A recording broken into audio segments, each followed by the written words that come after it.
This sauce has a nice sweet smokiness to it and an appropriate amount of spiciness. I love it.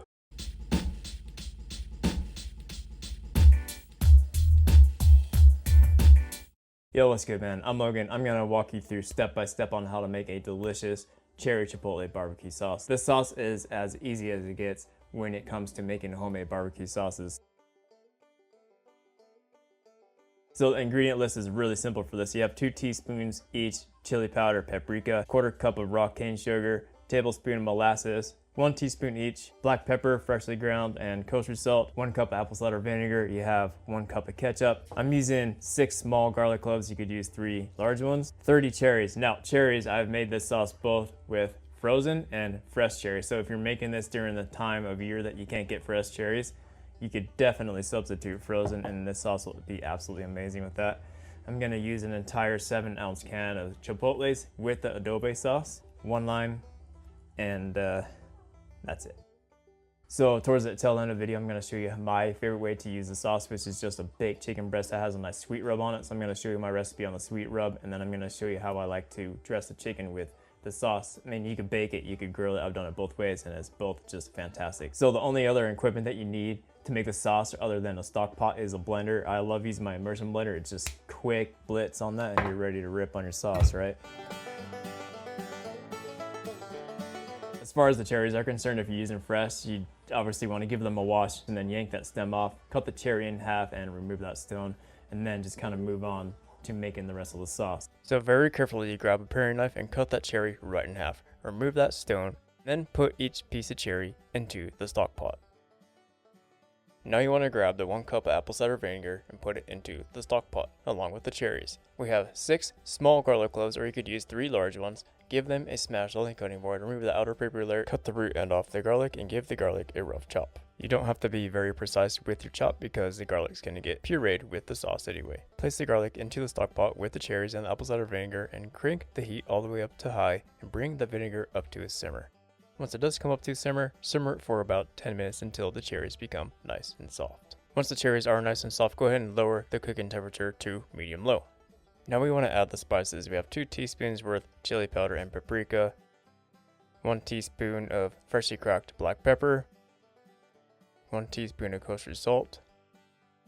Next goes in is a 1/4 cup of raw cane sugar, 1 tablespoon molasses, 1 cup of ketchup.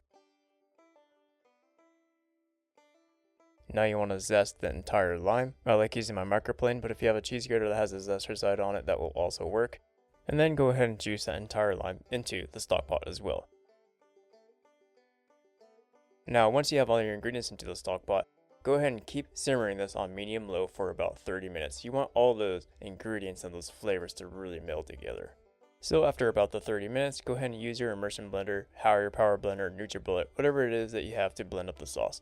Just obviously use caution because this is still very, very hot. Last but not least, I'm going to toss in the chipotle peppers, and then just using my immersion blender, I'm going to go ahead and blend them into the sauce until it is fully smooth. I love my immersion blender, and I highly recommend that you grab one if you don't have one. They make pureeing sauces very, very quick and very, very simple. Depending on how thick or thin you want the sauce, you could either simmer it longer for a thicker barbecue sauce, or you could thin it out with a little bit of apple cider vinegar. I like having smoother sauces, so I'm going to go ahead and strain mine through a fine mesh strainer to remove any seeds and pulp.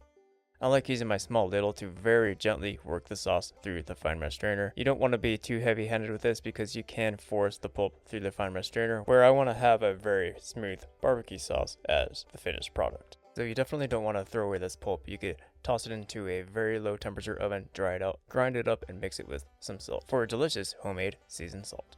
I'm really loving this consistency on this barbecue sauce. Not too thick, not too thin. As I mentioned a little bit earlier, you can thin it out with a little bit of apple cider vinegar. Alternatively, you could simmer it to get it a little bit more thick. So the last thing we need to do is give the sauce a taste and adjust seasoning as necessary. I went pretty heavy on the seasonings already, so you shouldn't really have to adjust. Keep in mind, you might need to add more salt, more pepper. So once the sauce has cooled, go ahead and store it in a mason jar. This should stay good in the refrigerator for about 2 weeks, though I do tend to go through this rather quickly because I put it on literally everything. As I mentioned a little bit earlier in the video, I'm going to show you how to make a beautiful, sweet, spicy rub that's going to go beautifully with this sauce. As I put each ingredient into the mixing bowl, I'm going to go over them individually. So 1/4 cup of turbinado sugar, 2 tablespoons of kosher salt, 2 teaspoons each paprika and chili powder, 1 teaspoon cumin, 2 teaspoons worth onion powder, 1 tablespoon freshly cracked black pepper, 2 teaspoons garlic powder, half of a teaspoon cayenne pepper, and 1 teaspoon dried oregano. Using a wire whisk, break up any kind of clumps that may occur and give it a thorough mix. Now I like to store my seasoned salts in mason jars as well. It helps them keep fresher for longer. For best flavor, make sure you use your seasoned salts within 3 months, though they'll stay good indefinitely.